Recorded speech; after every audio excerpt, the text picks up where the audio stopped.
these are all very enervating.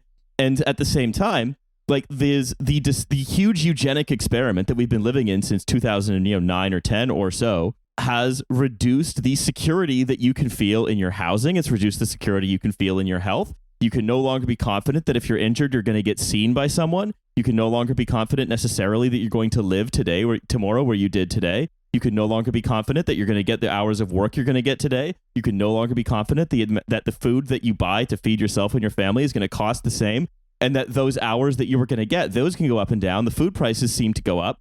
And then and so your capacity, the slack in people's lives is getting much, much, much less.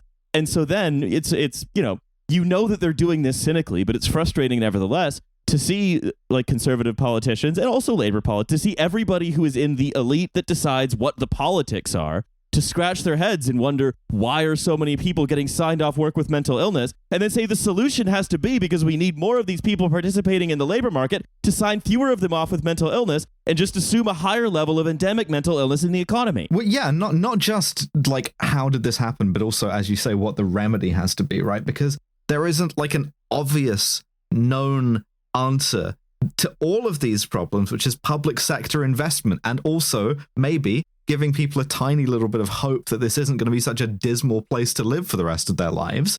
And we like roundly rejected both of those. Both of those are like impossible to promise now and sort of like radioactive electorally. And so instead, what can we offer? Well, how about more repression? You know, how about more benefit sanctions? How about it's tougher to like get sick days? I want to get through some of the actual like content of what they're proposing to do, which is, and again, this goes back to even Blair, who changed the sick note to the fit note, because the idea is we want doctors to say, what are you fit to do? Again, ignoring how people actually interact with the system entirely, because no one's ever done that, obviously. No. You don't go to the doctor and be like, I would like to be declared fit to do 25% of my job. It's like, I can't focus on job right. I can't do job right now. Mm-hmm. And so Sunak is saying we need to change the sick note, basically saying Tony Blair failed to eradicate the counter-revolutionary sick note. True Blairism has never been tried. Bombard the headquarters. Essentially, yeah. Saying, look, we need to, instead of having people get signed off work, they get easy and rapid access to specialized work and health support to help them back to work from the very first fit note conversation. There are hard limits on this stuff. If you have food poisoning, right, and you are throwing up and shitting out of your ass constantly in a kind of self-limiting illness way for like between 1 and 3 days, there is no amount of work coaching that is going to get you back into work before you are done doing that.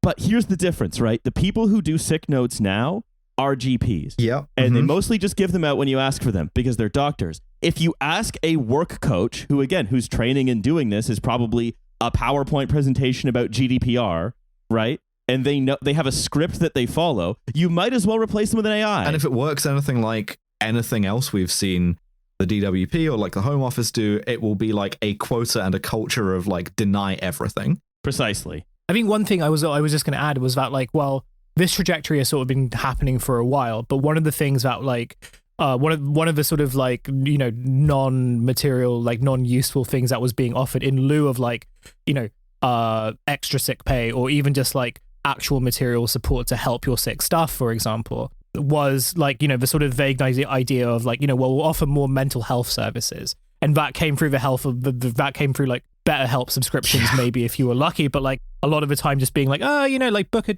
mental health appointment with your hospital, right? Which was like, and these were like nothing things. I think we've all had experiences, or like we had people who have sort of tried those types of stuff.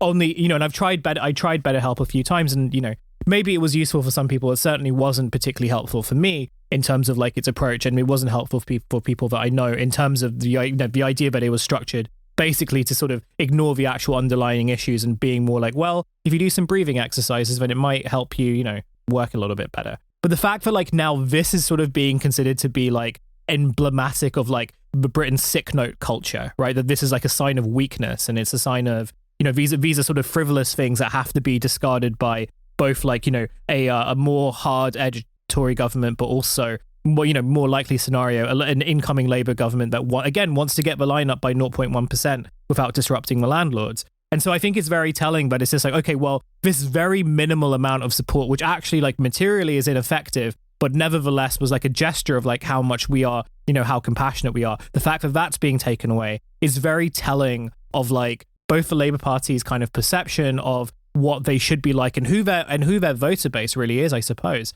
But at the same time, and more, I don't know. I think to me, it's more just this kind of this sort of sign that all these like very minor ways that they were trying to differentiate themselves while also trying to really insist to Tory voters that they weren't kind of Corbynistas. That's sort of all gone down the window, and it does sort of show that like ultimately what they believe, like it or not, is that they have to be as hard-edged, even if not more so, in order to be considered to be electorally viable. When you talk about how people want to be seen, I have some lines from Sunak here. He says, "We should see it as a sign of progress that people can talk openly about mental health conditions in a way that a few years ago would have been unthinkable." Motherfucker, don't you dare try and pull this shit on me.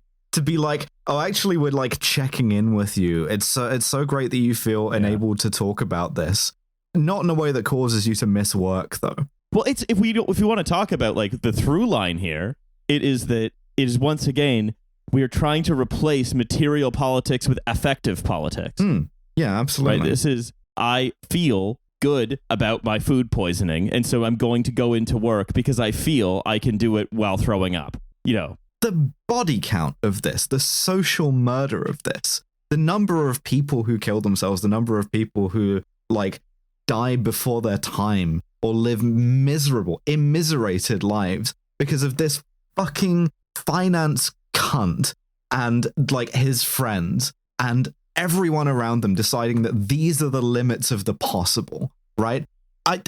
Can you imagine Rishi Sunak hesitating to take time off work if he was sick? Yeah, well, but he's he's a human. Yes. He's fully human. He's not like the pig people. I've heard that theory, yes. But just as it would be wrong to dismiss this growing trend, so too would it be wrong merely to sit back and accept that because it's too hard or too controversial or too quote-unquote offensive that we can't do anything. And these days, because of woke, you can't even... Doing so would let down the many people our welfare system was designed to help. Let you down by forcing you to work while you are unwell. And again, what he's saying without saying, right, is that, if you're throwing up from food poisoning, your work coach should say, yes, you can have a half day off for being sick, but maybe answer some emails on the toilet if you have an email job.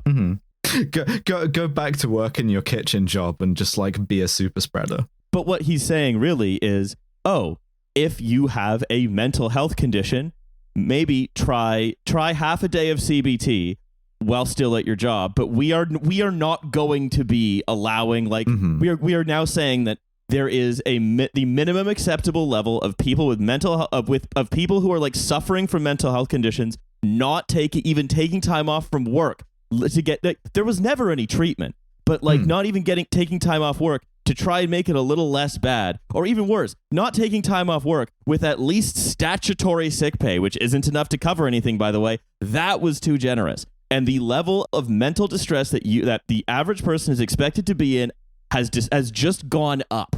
Falling into the trap of talking about affect again, but I would genuinely rather we had the Tories of yesteryear, whose attitude was the sort of open contempt of pull yourself together, get back to work, or kill yourself, than this kind of like faux concern. And the concern is, if you're mentally unwell and you're not going into work, then you might become socially isolated. Everything in this country is designed to inculcate social isolation. Yeah. It is just like this other things where, the sort of decline of any type of any type of social space, really. Like, he's not wrong in the sense of like, yeah, you could feel socially isolated if you don't go to work, but not out of any sense of care, but because there's not really anywhere else to do it. So it's just like, it is interesting to me that this does sort of feel intentional, or at least it's sort of like the end product of really destroying both like a social safety net, but also just like any type of social support network. The last remaining Jenga block of 90% of the country's mental health post-work drinks and a Wetherspoons. Well, and it is very much, like check in on your blokes, but your blokes is also your manager who you have to go to all bar one with. And listen to him talk about how much he hates his wife, and then watch him and be his wingman when he hits on like 22-year-olds. You paint such a vivid portrait with that one. That's really upsetting. God, you have a very unique ability to communicate the sort of grimness that is everyday Britain, Hussein. Anytime Hussein becomes kind of like the South London Guy de Maupassant, it really like